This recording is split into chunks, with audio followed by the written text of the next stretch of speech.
Hi welcome back to Prafulla's kitchen. ఈరోజు చాలా ఈజీగా క్విక్గా టేస్టీగా అయిపోయే జీరా రైస్ రెసిపీ చెప్పేస్తాను.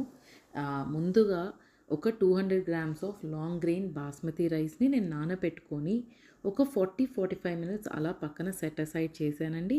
బాయిల్ చేసినప్పుడు మనకి గ్రెయిన్ చాలా లాంగ్గా చక్కగా వస్తుంది నానబెడితే. మరి నెక్స్ట్ స్టెప్లో అయితే మనకు కావాల్సిన ఇంగ్రీడియంట్స్ 2 ఉల్లిపాయలు, 2 పచ్చిమిర్చిలు, ఒక 10-15 క్యాష్యూ నట్స్, కొంచెం జీలకర్ర, తర్వాత ఒక కరివేపాకు రెప్ప అయితే సరిపోతుంది. మరి స్టవ్ ఆన్ చేసుకొని మిడ్ లో ఫ్లేమ్లో ఒక థిక్ బేస్ ఉన్న కడాయి పెట్టేసుకొని దానిలో 2 table spoons of ghee add చేయండి. ఘీ చక్కగా కాగింది అన్న తర్వాత దానిలోకి జీడిపప్పులు వేసి అవి బ్రౌన్ కలర్కి వచ్చే వరకు దాన్ని చక్కగా ఫ్రై చేసుకొని వేరే బౌల్లోకి తీసి పెట్టేసుకోండి. మరి ఇదే ప్యాన్లో మన నెక్స్ట్ స్టెప్కి మూవ్ ఆన్ అయిపోదాము.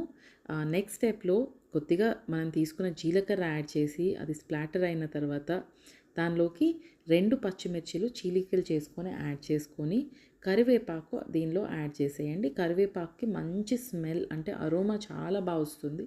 కరివేపాకు యాడ్ చేసుకొని అది చక్కగా ఫ్రై చేసుకున్న తర్వాత నిలువుగా కట్ చేసుకుని 2 ఉల్లిపాయలని యాడ్ చేసేసేయండి. ఆనియన్స్ కూడా ఎక్కువ వేగిపోవసరం లేదు.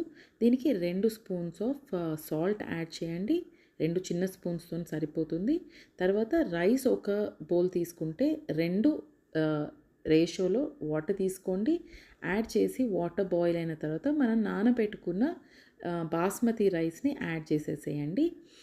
ఒకసారి క్విక్ మిక్స్ ఇచ్చేసి అంతా కలిసేలాగా రైస్ వాటర్ అంతా మిక్స్ అయ్యేలాగా ఒక క్విక్ మిక్స్ చేసేసి ఇందాక మనం ఫ్రై చేసి పెట్టుకున్న జీడిపప్పులు యాడ్ చేసేసి మూత పెట్టేసి ఒక 15-20 మినిట్స్ అలా ఉంచేసేయండి.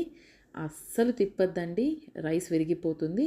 మన రైస్ కుక్ అయిపోయి ఒక 15-20 మినిట్స్లో ఇలా రైస్ అయితే పొడి పొడిగా లాంగ్గా మంచి అరోమాతోని మనని పిలిచేసినట్టే. ఇక సర్వ్ చేసుకొని ఏ నాన్ వెజ్ కర్రీలోకైనా ఏ వెజిటేరియన్ మసాలా కర్రీలోకైనా చాలా టేస్టీగా ఉంటుంది. కొద్దిగా కొత్తిమీరతో గార్నిష్ చేసేసుకొని తినేసేయడమే అండి. మీరు ఈ రెసిపీ తప్పకుండా ట్రై చేసి మీకు ఎలా నచ్చిందో చెప్పండి.